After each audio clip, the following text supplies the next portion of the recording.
Hello, Lulu, and welcome back to the More Money Podcast. I am your host, Jessica Morehouse, and today we are talking investing, the markets, what to do and not do with an expert in the field, Amber Kanwar, one of Canada's most trusted and recognizable business journalists. Now, you may already be familiar with her from being the face of Canada's flagship business channel, BNNBloomberg, though she's also appeared as a contributor on CTV and Bloomberg in the US. Now, Amber has interviewed hundreds of portfolio managers, CEOs, political leaders, and newsmakers over the years, and in recent months, she's actually left broadcast news to start her own video podcast called In the Money, where she brings you actionable insights from top portfolio managers to help you make profitable investing decisions. And new episodes air every Tuesday and Thursday morning. Now, I'm a big fan of Amber, have been for a while, and I'm super excited that she has this brand new podcast. Very timely. I feel like we are all looking for more information about investing. So we talk about it all in this episode. So you're going to absolutely love it. So with that, let's get to that interview with Amber. Welcome, Amber, to the More Money Podcast. So excited to have you on the show. Someone who's been, at the forefront of investing, I'd say education and just information. You were with BNNBloomberg for over a decade. And now, and I honestly don't remember how I discovered you and your new podcast, In the Money, but it just popped up on my Instagram one day. I'm like, oh, what's this? This looks interesting. And then, a month later or whatever, I met you. I'm like, oh, how funny. Oh, yeah, it was almost like meeting a celebrity because I've been seeing your face on my feed a lot. Like, oh my God, that's the girl from In the Money. Thank God. The algorithm is working. It's working. Something's working. They're like, you know what? I think Jessica's going to like this. And you're like, yes, I do. Yeah. So the algorithm knew we would get along even before we did. They knew something. So there's something good about the algorithm. So I'm so excited to have you on the show to kind of get things started. I'm sure many people already are very familiar with you because you've had such a long career. But for people who are listening to my podcast, just getting to know you, and honestly, I'm just personally interested in your career, as you probably are very aware of, especially when it comes to the world of investing, there are very few women in this space. And it's so important because as someone who, predominantly my audience is women, and I'm trying to encourage all women to invest. And we may not have always felt invited to the party. It's important to see people that we can, connect with and be like, oh, well, if she's able to do this, I can do this. So I'm so excited for you to come on the show. But tell me I can't imagine. And how did you start your career? Again, I'm sure you were one of the few women in media talking about this. Oh my God. I have so many thoughts. First, I want to say I've been a big fan of yours, and you've been a creator in the space for a long time. And this idea of women investing, I think a lot of people say, oh yeah, women should totally invest. But the actual tools involved is a whole other thing. So the fact that you're giving those women tools, Jessica, is so important. And I know you have that new book, which has been incredible. Yep. So I know you already tell everyone to read it, but let me endorse that. Let me co-sign it. Thank you. Because it's very important for women to have control of their finances, not just control, but to grow their wealth. And so my foundational principle is that investing changes lives, right? It really does. I have been out for dinner and I've had waiters come up to me and say, I started listening to you on BNN during the pandemic. Like, think about what a dark time that was. And it changed their life, right? They went from complete bleakness, not having any insight into when they might go back to work, their paycheck totally cut off. Yeah, they did get, some government assistance, which was great, but it was really in the market where they found stable footing. And thank God they did, right? Because we saw a huge bull market after that. So that's kind of like my core foundation, and my leaning towards women is very deliberate. I do try and talk to women, although still I think most of my audience is male, but that's just kind of the nature of the industry. But I think it's really important to change that. So to your point, I started in this business 15 years ago. And about, what you said about the material be intimidating, I want everyone to know that I have no finance background. I have no CFA. I have no MBA. Everything I learned about investing and money has been self-taught. Love and that. And finance is so intimidating in part because of the language that they use, right? It's so jargony. And I used to joke that half of my existence is just being a translator. Translating what financial terms mean, like, oh, the guide was light relative to the street. Like, what does that mean? Yeah, what you're like, really what are you saying? What are you saying is that the company is warning their profit's going to be lower than everybody thought it was going to be, right? Like, so I really honed in, speak in clear language. I want my grandmother to understand. I want my mother to understand. So I really try and do that. Well, I tried to do that at BNN, and I really try to double down on it at In the Money. So I want everyone to know that I had no experience, which I think is important because, like, a lot of people, like, it's complicated because I one of my when it comes to like imposter syndrome, it's like, oh, I didn't start in finance at all. Like, I have a fine arts degree. Like, it's not where I started, and so I felt like, well, I really am starting from, like, I don't know what I'm doing. But, people like you, it's so important to be those translators, because then you show, hey, you don't need to have a CFA or an MBA to learn this stuff, to learn how to invest for your future. And because I think a lot of people are like, I'm not smart enough to figure this out. Like, I have to do another degree to figure out how to invest. And you're like, no, it doesn't have to be like that. And to your point, like, when I started out, I had a lot of champions in my career. And one of them was a woman, Kim Parley, who's now very high up in TD. But she's one of the reasons that I got an anchor job, because as she was leaving BNN, she said to whoever was in charge, you should give her a shot. I was 25 at the time, by the way. Oh, wow. So just having that endorsement was super meaningful. One of her things was, she told me as she was giving me advice is, what's your when everyone speaks, they have an underlying question or an underlying statement. And in the beginning, my underlying question was, am I smart enough? Do you think I'm smart? Do you think I'm smart? I was so anxious and nervous to be on that platform, to the point that I wasn't listening to guests. I was trying to prove how smart I was by my follow-up question, that I had done the research. I'm going to show everybody. But that only shows people something about me. That's not really my job. My job is to gain insights for the viewer.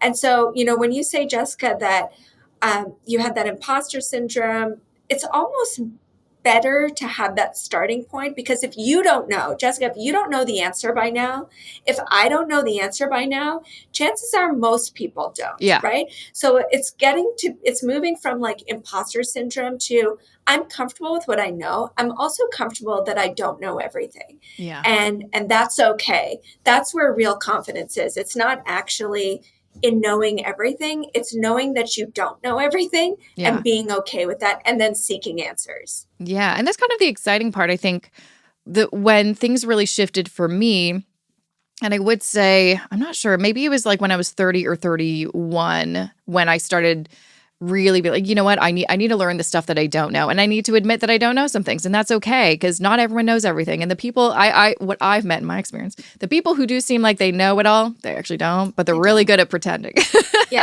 And so I found, so I kind of shifted my mindset to be like, afraid of the unknown, to be like, well, let's find out what we don't know. And let's just kind of build on that and build on that. And then you will eventually get to a place where, I still don't know everything under the sun. I know a lot more because I challenged myself to, read those books or talk to those experts and ask questions that, oh, maybe I should know the answer, but who cares if I don't? Because again, if I don't know the answer, maybe someone else doesn't, and then we're all learning together. And imposter syndrome is such a funny thing, because I also think it can be a little bit of a superpower, right? So what do you do when you feel like you don't belong? Most people over-prepare, right? Yeah. They know their stuff cold. And so you end up walking into rooms knowing a lot more than maybe people who feel like, I belong here. I can mail it in and I'm going to be just fine. And I do find that, some of my challenges in this industry where I just interview portfolio managers is the fact that, there aren't a lot of women. No. But I know, I was looking on your podcast. I'm like, okay, got a lot of men. But you know what? That wasn't a surprise.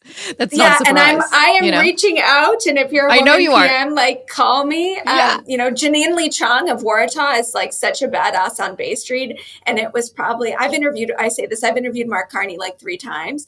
But I getting Janine Lee Chong on the podcast was harder. because, you know, she was just kind of like, there's less of an inclination to maybe sell herself. You know, she doesn't have to, but anyway, I wore her down eventually and she came on. But the upshot, going back to my point about like imposter syndrome, is I find women when they come on, they have something to say, and it's like so meaningful and it's so insightful because they've come over prepared, whether they meant to or not. You know, I will have guests on who will say, I don't really know what's happening, but I'll come on, I'll talk about it. You know, I'll shoot. You're like, great. Love when the guest says that to me. Exactly. Women don't do that. They come on when they're prepared. So you were on BNN for 15 years. Why? The big question is, you know, you had such a great career. You were on television. People recognized you. Why did you want to make a big change and go to podcasting, video podcasting, which I love for you, but a lot of people would be like, why did you make the change? Because you kind of, you know, got to a point in your career most people aspire their whole careers to get to. That's so true. And I asked myself that leading up to the change. So I left in November, and the months leading up to that were filled with anxiety. So to your point, I kind of achieved all my goals, and that's kind of a great feeling. But I'm also 30, I forget, 36, 37. No, I'm definitely 38. I'm 38 too. Yeah. Oh my God. The amount of times I'm like, how old am I? How old am I? It doesn't matter. I'm over 35. It doesn't matter. It doesn't matter anymore. No. I'm still young to have achieved everything. And I'm so goals oriented that it was kind of like, what do I do next? And people would ask me that. And like, I just don't know, because I'm where I want to be. Maybe I could go to the US, but I have 3 kids and our lives really are here. Do I want to go and join that rat race and start from the bottom when I've got like a really nice life here and a reputation? And I like the market, and I love my audience. Like, they have been supporters of me since day one, since I was a drowning little 25-year-old, you know, like they really held my back. So why did I leave? One, I need to like see a future for myself. I needed to try something else. 2, I loved that job. I could have done it until the day that I died. Like, even when news breaks, I miss the live desk. When markets are chaotic, I feel like I step in and I just feel so calm, and I feel in so command of the information. And it's like a high that I get to be the one to tell everybody what's going on, you know, on the upside and the downside. So I could have stayed there forever, but legacy media is in sort of an identity crisis. They're trying to figure out, who are we now to people? And the nature of consumption has changed. People, when the market is crashing, they don't necessarily find out from cable news. They find out from Twitter, or they find out from, social media platforms. Often that's the first place that they check. And even with breaking news, you go to Twitter, you might not go to the website of the company that is pumping out that news. And so it just seemed like we were kind of swimming against the current and trying to force people to different channels.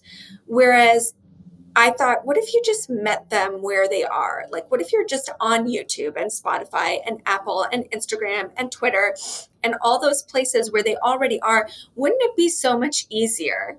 And so that's kind of how I thought about, I didn't invent podcasting as a genre, right? Like, it had already taken off. So would I have done this 3 years ago? No. Would I have felt like I could be anything without BNN 3 years ago? No. Like, I would have felt like a loser, to be honest. If I was like, oh my God, I'm leaving BNN to do a YouTube show. Like, like, what happened? Yeah, what happened? And be like, what a step down. And now it just feels like, I love having that control. I have a really amazing, amazing team around me. And again, that's all my contacts in the industry. I know who all the great people to work with are. And so that's been really tremendous to easily bring them together.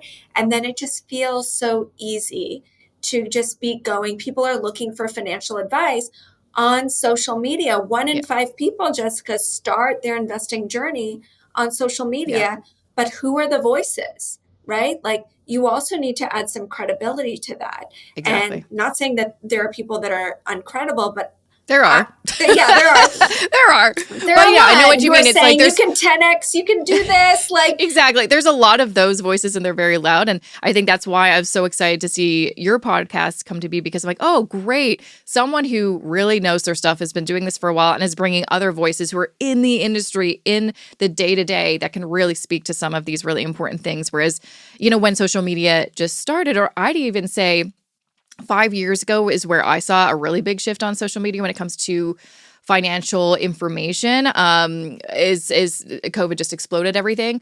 Yes, there's a lot more voices, which is great because, like you said, so many people are going social media first to find this information. But again, it's a lot of people are social media experts first, then money experts second. And so I love that you're coming at this from, oh no, we're doing this, and we're doing this in a very different way. And I love that. We're doing, these are money managers who run billions of dollars. Exactly. So it's institutional quality advice for everyday people. They come on because they actually like storytelling as well. They like the markets as much as I do, probably a lot more, right? Because they've got real skin in the game. So yeah, these are not, people off the street. These are people who have decades of experience and are trusted with billions of dollars. And so you can have just a little slice of their insights. And I would say I don't really explicitly mention like women and investing and why it's so important. But I think the fact that I'm doing it, I think the fact that me and Janine or me and Liz Miller or me and Francis Hordelsky spend an hour talking about the markets, that's the message. The fact that we can do it. Yeah, that's the exciting thing too. When it comes to like broadcast, you're there for as a guest, you're there for 5-7 minutes at the most, if you're lucky. Every time I'm on the news, I'm like, I love being here, but you're asking me a question that on a podcast, I could talk to you for an hour, but you're saying, can you give me 5 minutes on what are the top blah, blah, blah? And you're like, okay, there's just a lot of things that we're going to miss. And so that's what I also love about the podcasting field is you can really talk about the context, the details, the things that may get missed with kind of traditional media because there's just no time. And Jessica, what are we always hearing about short attention spans? How can it be that everyone has short attention spans, but podcasting is They'll listen to 2-hour, 3-hour podcasts. And you're like, what's that mean? That's right. Yeah. So like all of us, that's what I mean, like swimming with the current. All of a sudden people have attention spans. They want those longer conversations, which is great because I struggled so much with, if I was interviewing you, Jessica, for 7 minutes, I would be like, oh my God, she said something so interesting. Do I follow up? And make the entire interview about one point, or do I have to move on to get a full, well-rounded interview? Now I don't have to make that trade-off. And often the best insights are like when you ask follow-up question 2 or 3, right? Because then you can really stress test the ideas that a guest is giving you. Yeah, I love that. So speaking of, it's only been around since November, but I feel like it's been doing really, really well. So there's definitely an appetite for what you're doing. Especially again, like I have been kind of more aware of what podcasts in the personal finance world are around, since I'm like, what podcast can I go on to promote my book? And I feel like there's, in Canada especially, there's not a ton. Still a very small pool. So again, this is why it's so important to have your show, which I can't really, I don't know if I can say there's any other ones quite like it, which I think is great that it's fairly unique. I don't know. Maybe, or maybe there's other ones that I just don't know about. I don't know. I would say there's a few things that are different about it. And actually we started in January. So I left in November. Oh, we left in it's very new then. Then I spent 2 months figuring out how to do a podcast and like definitely Googled how to podcast. was one of my first things. So like that was an intensive 2 months of like learning all the things. And there's a million business podcasts out there and they do such a great job of like deep dives or, taking little slices of things or extensive interviews with CEOs. And so I thought, what can I bring that's different? Like there's a reason I chose to do an investing podcast. A, I don't think there's a lot of them out there. B, out of 15 years of BNN, I know what viewers want at the end of the day. They want advice. They want to know how to make money. They want those tips. And like, we've never lived in a more democratized age for investing. Like you can just power up any website and you can buy fractional shares. You can like, it's never been easier. And I love that. Which is great because everyone should have access to this. But also means that the need for education has never been higher. Yeah, there's so many options out there. And that's the number one thing I hear, and I'm sure you get that question, is like, well, there's so many, which should I do this or this? Or what company should I buy? Or which platform should I use? Because there's never been more accessibility, which is great. Because I think back to like when I was when we're both in our 20s, 15, 20 years ago. It was impossible. It wasn't that long ago. No. Maybe it wasn't that long ago. Yeah. But, it's just, it was impossible. You're like, oh, well, you have to go to a bank and talk to a person and they might not even be able to give you access to that. Well, there's this, but then there's a bunch of paperwork, and you're like, oh my God, this is awful. So now I love that it's accessible to anybody and there's more platforms that allow you to trade for free and stuff like that. However, the problem is still the analysis paralysis. There's too many options now. It's like, where do people start? And I think that's very intimidating. Again, if you're just starting, or if you want to do something different. A lot of people I talk to in their 30s, 40s, 50s, they're like, I've been investing this way for a long time. I'm learning that I don't want to invest this way anymore. But how do I make the switch? How do I change that? Absolutely. I mean, just even having a registered account, like TFSA, RSP, like that can be new. Language on like, what are these tax advantage accounts? Like set those up ASAP. This is your call to action. If you haven't set that up, just put this podcast on pause, go set it up. Yeah. And then you can return. And then just starting to deploy those dollars. And it can be $10. It can be $100 to start. Anytime you get a windfall, like just start. And if you're young, try to never touch it. Oh my God, right? That's the number one tip is like, do not, I've been telling that to people so often lately. Don't touch it. Don't touch it. You want to know a story about that? So during the pandemic, I had a 2-year-old and I'd just given birth to a baby in December 2019. So she was 3 months old. March 2020, I've got a 2-year-old and basically still a fresh baby. And we're going on March break to my parents' house. Cut to, we end up living there for 6 months because like March break never ended. Yeah. And we were already kind of quarantined with them. So for some reason in my trading account, I think I had moved and my address hadn't updated. And this was still like kind of back in the day where like you couldn't just write it online. This is the address. You had to like mail in something. Anyway, I was sleep deprived. It was like too chaotic. And I just never updated my trading account. So my trading account was frozen. I couldn't do anything in it. So March 2020 comes, market plunge, and I couldn't do anything. And I didn't because I was busy focused on other things like these small humans. And thank God, because what happened is the markets just ripped and ripped and ripped. And now, like, yes, there's volatility now, but I look like a friggin' genius. I know, right? Because if people just didn't touch it, if you would be fine. didn't touch it. Like, it's different if you're retiring in a volatile year. That's very difficult. But like, just look at the charts, look at long term. If you expect to live 20, 30, 35, 40 years, like it truly is just time in the market. So find out what are those high conviction ideas that you can buy, like, and look around you, who's sending packages to your door. If it's Amazon, like that's probably okay for like a long-term sort of portfolio. It's just like, once you start doing it, it really is just that inertia, right? Like once you start doing it, then it becomes easier, and then try really hard not to touch it. Mm-hmm. Well, I'm curious, since you interview so many different portfolio managers, are they all saying similar things? Are they saying very different things in terms of what investors should and should not do to be smart, to build wealth, to achieve their goals? Or does it just depend on their own investor philosophy or their own kind of strategies? So that's also why I like my show, because I call it a buffet. Take what you like and leave what you don't. Some other investing podcasts are like the same cast of characters, which means that you're subject to their same bent, right? Like they're always going to think this generally about the markets, or if they've got a blind spot, you're always going to be victim to their blind spot. But by bringing through all these different characters, like I've interviewed somebody who's just energy stocks. I've interviewed somebody who's like kind of bleak about the world, and so likes gold stocks and likes defense. And I've liked people who are so optimistic that think about the innovators of the world, and they are looking for, the next Meta, the next Google. And so all of this I think this can appeal to everybody, right? Make sure that you're getting a broad suite of information. And then it's really just your choice. You decide, then we got kind of small caps, high risk, high reward. We've got your dividend paying stocks for people who are just looking for income. So it's kind of a buffet that way.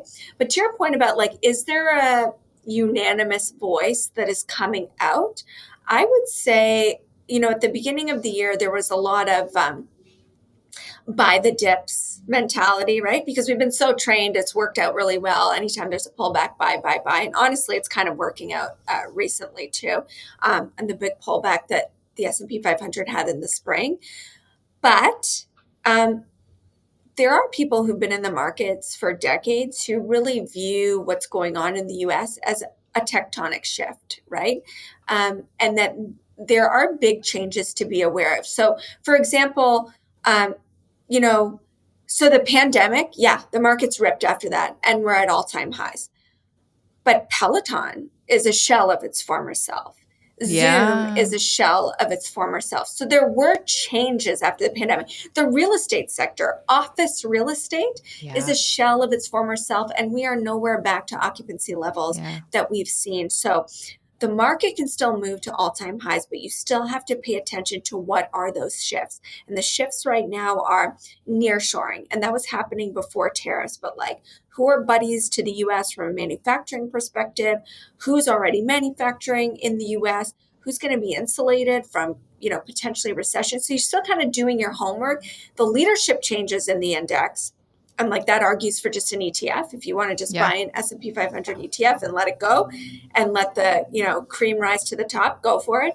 But if you want to pick stocks, you have to understand there are seismic shifts that are going on, and you just have to separate the winners from the losers. And the volatility isn't about the shift itself. It's the fact that are tariffs on or tariffs off? What is happening with tariffs? What is happening, and how long is this situation going to persist? And who is it really about? At the end of the day, is it really just about China? And is everyone else going to be cool? It's that uncertainty that the market's that's the real problem. Tariffs themselves are not a problem. Yeah. I'm hearing, I don't know if you're hearing this too, but I'm hearing often from people who have been, long-term investors and, kind of maybe just buying ETFs. They're concerned about continuing to invest in the U.S. I always say don't make a short-term decision based off of, someone who changes his mind every single day.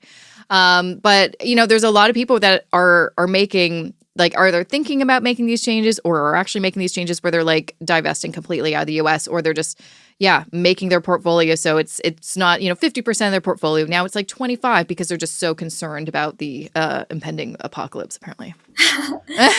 Well, and that's tough because U.S. stocks have been an addiction.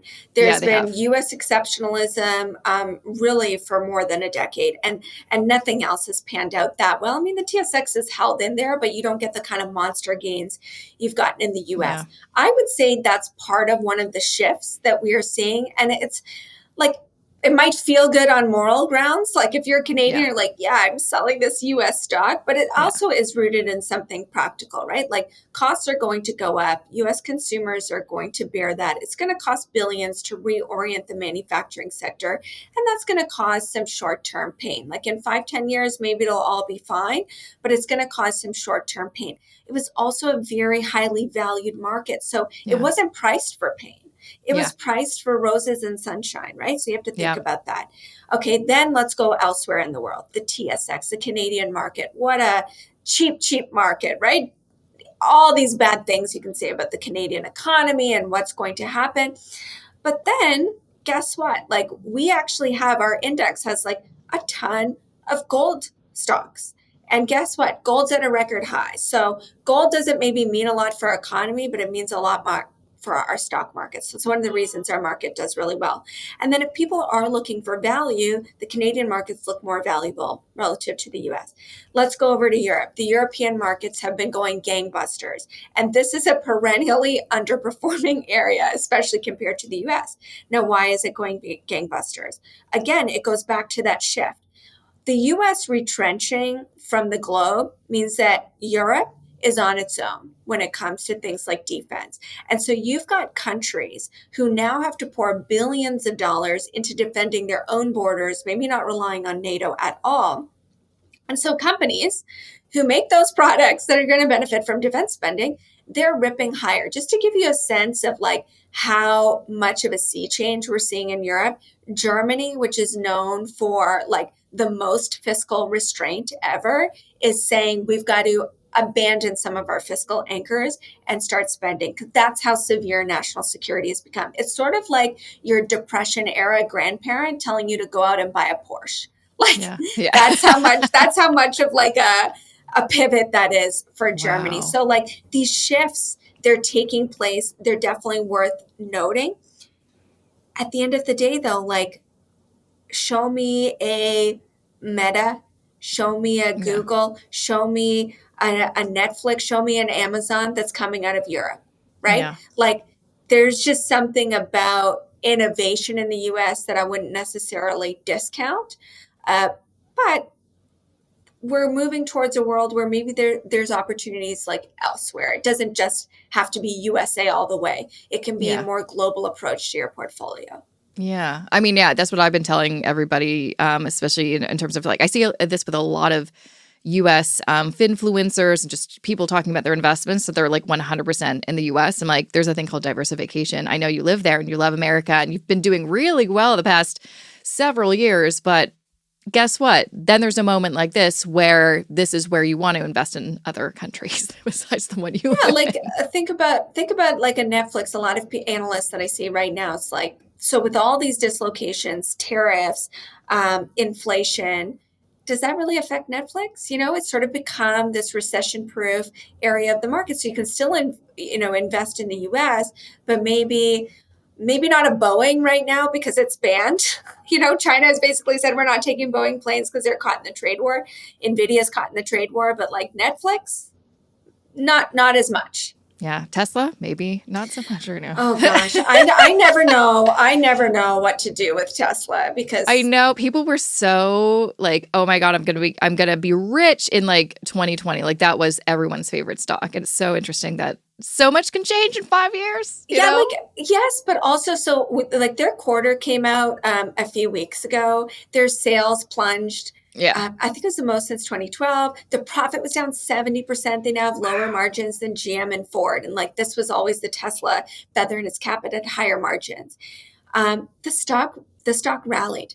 Like this is why Tesla is a stock. Yeah, it's like disconnected from the actual company. Yeah, people are just buying into this idea or a person maybe. I can't tell you what's going to happen with Tesla. I just can't.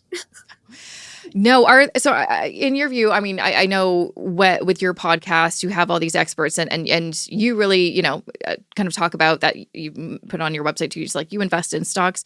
How much do you share about your own investing philosophy, or do you like to kind of stay neutral? What can you share about that? I'm always kind of curious. So I don't say I would have a philosophy. I try and practice like investing and just staying invested. When portfolio manager is talking about a stock, I always disclose whether I own it or not. Same within my newsletter that I write every day. I try and disclose that I own it, and that's if I'm up or often if I'm down. And I'll talk about what lured me into it. I'm kind of a sucker for low valuation, high dividend yield stocks, like especially if they are name brand companies like a Pfizer or like a Nike. I'm like, there's just no way. Like, there's no way Nike should be down to the lowest level since 2020. And then guess what? I bought it and I dropped another 20%. Yeah. So but again, I'm thinking like, I'm just so in this for the long term. Yeah. That I feel like maybe that bears fruit. And I've done well on other things, but I like to lament about what didn't go well in my portfolio and almost get experts to weigh in. Like, what was my blind spot? What didn't I see there? And like, how much pain am I in for? So, as I said, I'm very passionate about the market. So I kind of like talking about it both from the downside and from the upside. But yeah, I'm an investor. And I think that's why, one of the biggest piece of feedback I always get from viewers is like, I love the questions. You ask great questions that get to the heart of like, what's this stock going to do? And it's because I want to know. Yeah, you want to know. You're like, this is literally, I've been thinking about buying this, or it's in my portfolio. I want to know. Or if they recommended it and it's down, I'm like going to say, hey, I bought this because you told me to buy it and now it's down. What are we going to do about it? They're like, don't sue me. No, they don't. Like they know what they're not batting. I don't even know. I used a batting average. They're not batting 100. I don't know sports, so don't worry about it. They're not at 100% accuracy. No, no one is. Even the smartest, I'm sure too.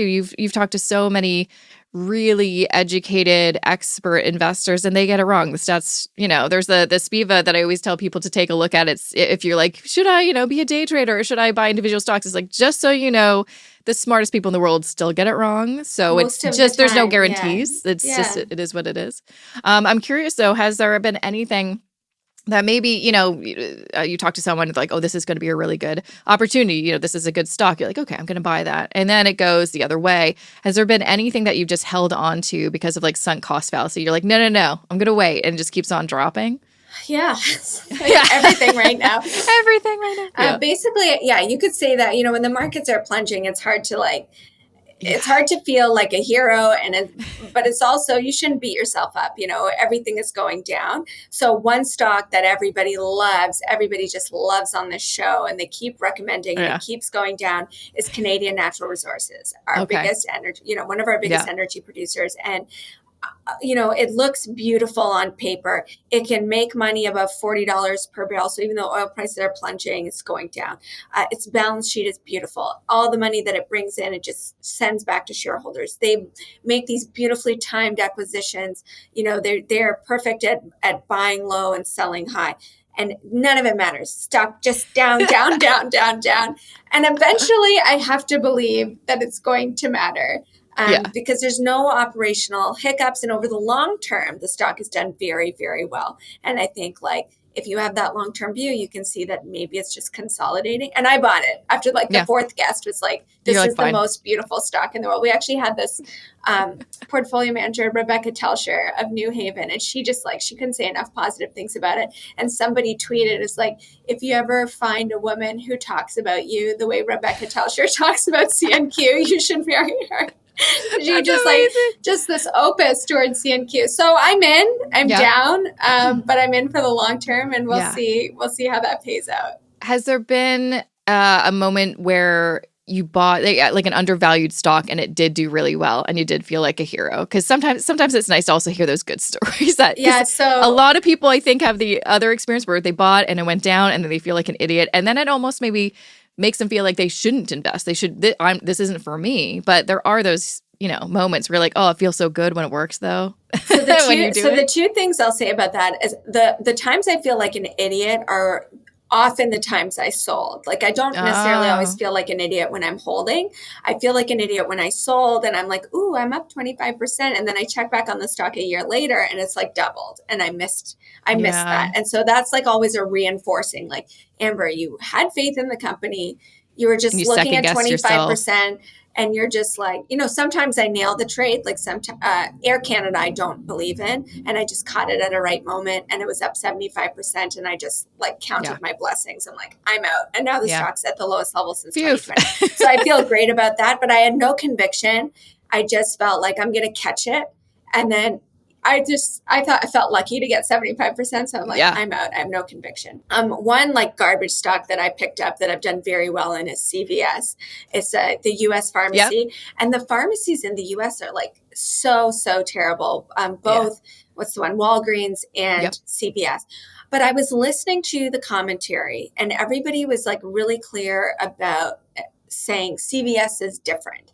It's having problems, but it's not having the same problems as Walgreens. Walgreens is poorly managed, and ultimately Walgreens is getting bought out for very cheap by a private equity company. But CVS has a better business model, and they've added other parts of the business beyond pharmacy that should do well in the long term. And lo and behold, I think, as of a couple of weeks ago, it's the best performing healthcare stock on the S&P 500. So I've done well on that. And again, it just lured me in. It was so dirt cheap. the dividend looked sustainable and it was a high dividend yield. I'm like, I think I'm going to step in here. So I've done well on it, and I've continued to hold, but I really get suckered into those names. And there's something like, if the right person goes into US pharmacy and like cleans it up, like I'm sure you've been, but if you've been into US pharmacy, it's nothing compared to Shoppers. Shoppers is it's almost like Sephora going into, it's such a beautiful experience. It is quite nice. And it is not like that in the US. It's like, we talk about US exceptionalism, but we are so much better at drugstores, and we're so much better at dollar stores. Their dollar stores in the US are like at multi-year lows. They get run over. They're hazardous places to work. They constantly, mess the bed on their quarters. And then you look at Canada's Dollarama, and it is just all-time high after all-time high after all-time high. So we do some things better than the US. Are there any other kind of stocks that you get really excited about, whether you own them or not, that maybe you've had a guest on your show and they're like, oh yeah, this is one to look out for, or this has just been a long-term really great one that people should think about? I think my bias is still tech stocks. I came up in this generation of like amazing tech stocks, and I'm young, so I use all the tech, and I understand it better than I do like, rocks in the ground or oil in the ground, where I have to like really wrap my head around that stuff, or like clean tech and all that. This is just like it's an easier sector to understand. But also, like, the reason I love business news is it can be inherently positive, right? Like, I could have gone into general news, and we used to sit right next to CP24, and it was just like kidnappings, murder, fire. Like, it's never good news on the news. It's never good news. Like, it was so many terrible things all the time. And like, yes, bad things can happen in finance. There's frauds, you lose money, but like it's not the kind of bleakness that you see in general news. And on the other side of it is you get to talk about, like, I have such a soft spot for entrepreneurs. I was raised by one. My mother is an entrepreneur, and she started her business 26, like new woman to the country, had 2 kids, and like, it wasn't a knitting store. It was like nuclear medicine. So oh my God. Like she's like kind of So she's like been my hero since I was a baby. But like, but also what that means is like, I saw what it takes to be an entrepreneur, the sacrifice. And I get sort of, the thing about being an entrepreneur is it's so dark. It's so bad until it's good.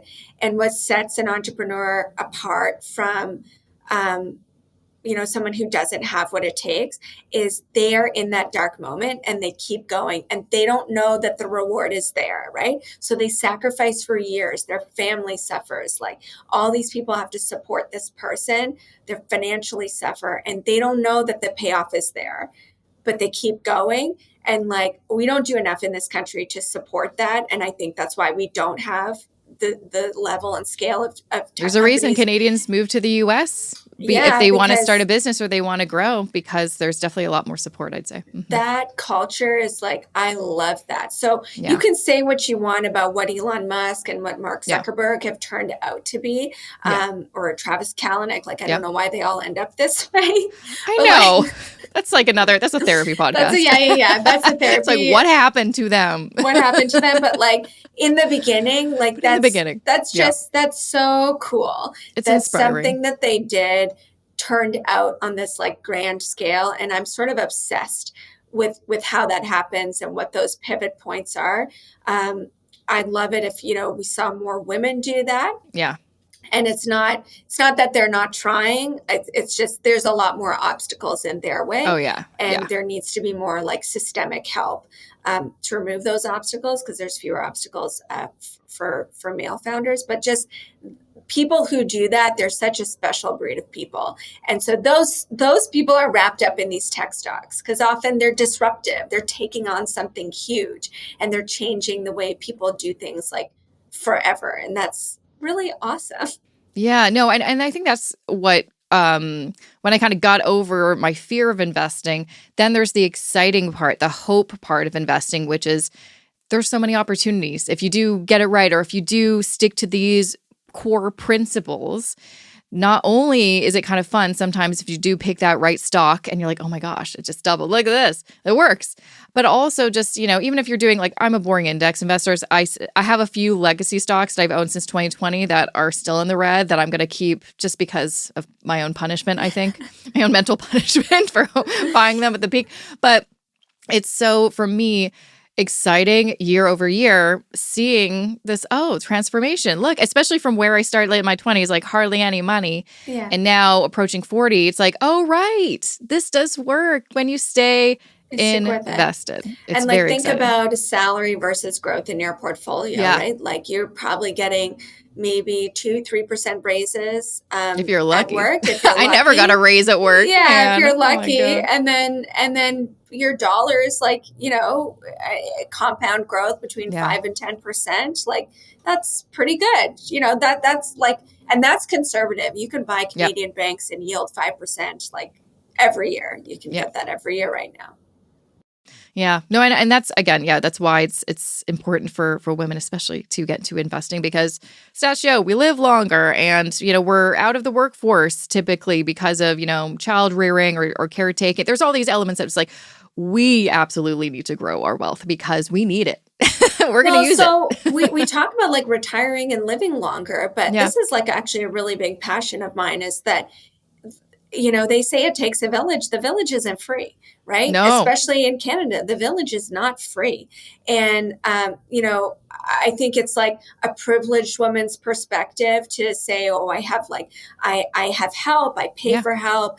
I got a night nurse. Like, since when is like sleep a privilege? It shouldn't be, right? This is how they torture people, is by not sleeping. I had a nervous breakdown because I didn't sleep for 90 days with my newborn. Oh my God. That shouldn't be just like the state of a privileged woman to like be able to sleep when you have a child. It's just the reality that like those privileges like are privileges, unfortunately. So you as a woman in your 20s have to think about like, and by the way, if you want to be a CEO, if you want to be top management, if you want to do all that stuff, you're going to have to figure this out. You're going to have to figure out children, and you're going to have to figure out the career. No one's going to figure it out for you. So if this is what you want, you're going to need to think about the staff that is involved in having those children to get you to the next level. You can totally decide not to, and you can be at home with your children, and that's fine. But statistically, that is going to hurt you in the workforce. The pay gap shows up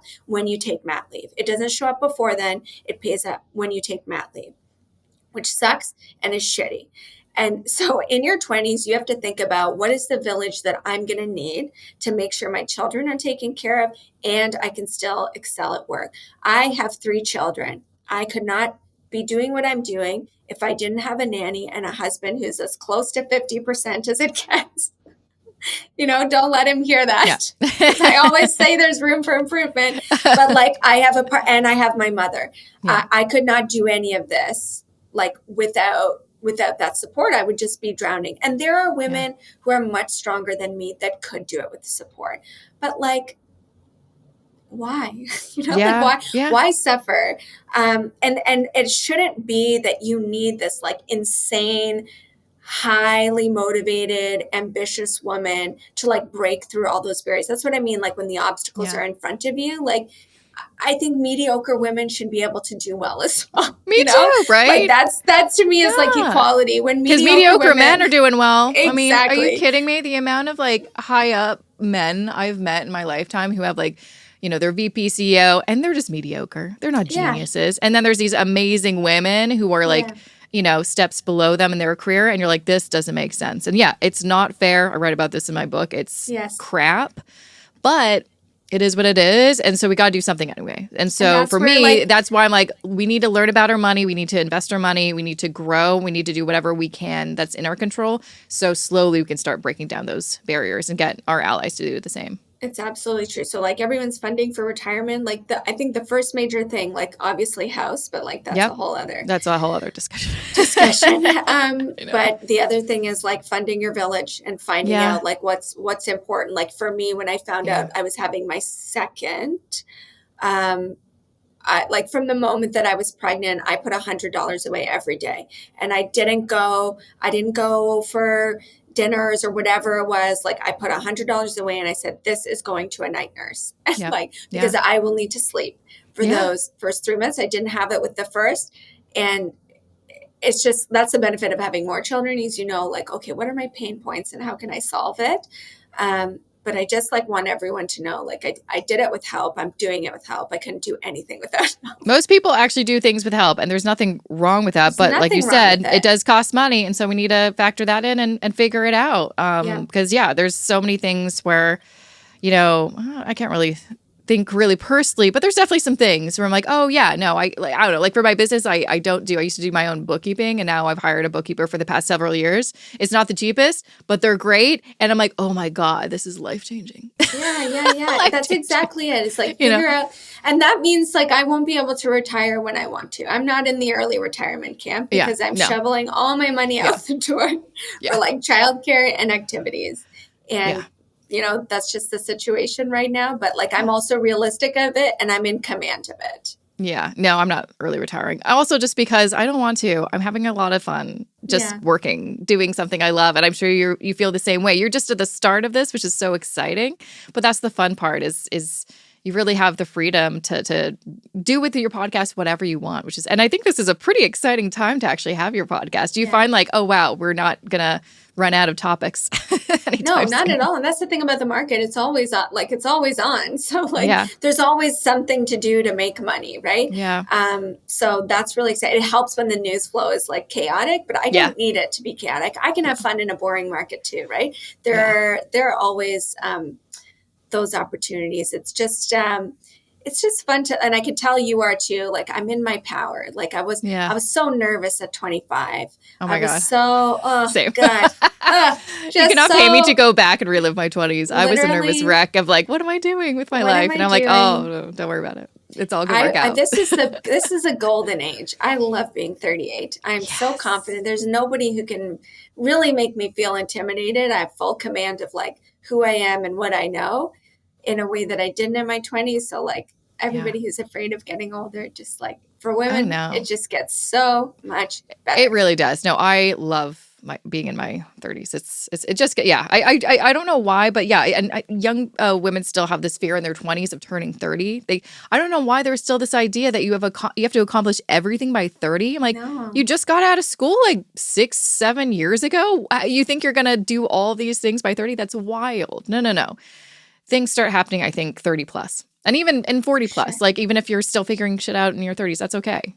Keep going. Because I'm like, I always tell people, I'm like, what is the alternative? Especially when I get someone asking, I'm in my 40s or even 50s, is it too late for me to get my financial act together to start investing? I'm like, no, it's not. It's never too late. Because what's the alternative? Doing absolutely nothing. So that's it. My favorite stat is Warren Buffett's first billion was at the age of 56. I love that. So I'm sure I won't be able to replicate that. Love that for him, though. Yeah. Now he's several billion after that. But, you can peak at any time. Exactly. Never too late. Now, before I let you go, can you leave listeners, let's leave them with like a little piece of hope. What's one thing that you always want to get across to someone, especially who is very nervous about what's going on in the market? Because that's what I'm hearing all the time. What would you want to tell them just to maybe put their mind at ease or just for them just to be more aware of what's potentially to come? Just start investing. And the nature of the market is generally one of hope and optimism. Everybody is working together. All the stocks in an index are working together to go higher. Yeah. And if you are an index investor, it's self-fulfilling. Do you know what these indexes do every year?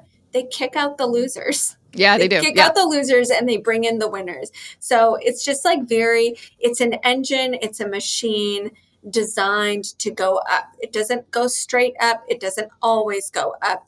But generally, it is designed to go up.